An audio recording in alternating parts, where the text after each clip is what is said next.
Ils ne désarment pas, certains ont même dormi là, à même le sol, place Tahrir dans le centre-ville du Caire, devenu le lieu de rassemblement du peuple égyptien depuis maintenant 6 jours de contestation du régime Moubarak. Le président a beau avoir limogé l'ancien gouvernement et nommé Oumar Souleyman, le puissant chef des services secrets, comme vice-président. Pour la rue, seul le départ du Raïs compte.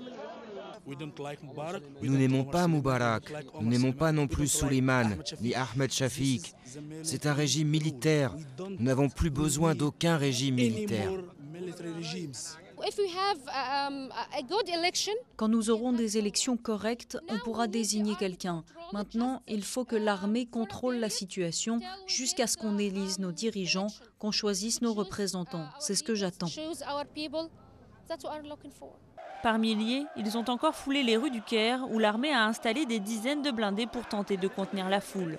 Les affrontements, eux, se multiplient. On dénombrerait plus de 125 morts en quelques jours et des milliers de blessés.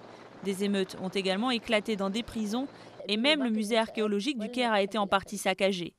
Moubarak, accompagné de son nouveau vice-président, a quant à lui visité le centre opérationnel de l'armée, comme pour montrer la loyauté de cette institution envers le régime. Il se refuse toujours à quitter le pouvoir. Face à cet entêtement, l'opposition s'organise. Les frères musulmans et d'autres mouvements d'opposition ont chargé l'opposant Mohamed El Baradei de négocier avec le régime du président Hosni Moubarak. L'ancien directeur de l'Agence internationale pour l'énergie atomique est même allé ce dimanche soir à la rencontre des Égyptiens pour leur dire de poursuivre leur mobilisation. Nous voulons le départ du régime. Nous commençons une nouvelle ère, une nouvelle Égypte, où seront restitués les droits, les libertés, la dignité. Le changement arrive, nous sommes sur la bonne voie, nous allons atteindre notre objectif. Notre force est dans notre nombre. Prix Nobel de la paix, El Baradei fait figure d'homme d'État respecté par les pays occidentaux.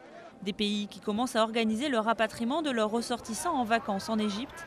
À l'aéroport du Caire, la désorganisation est totale et l'inquiétude se lit sur les visages des voyageurs déboussolés.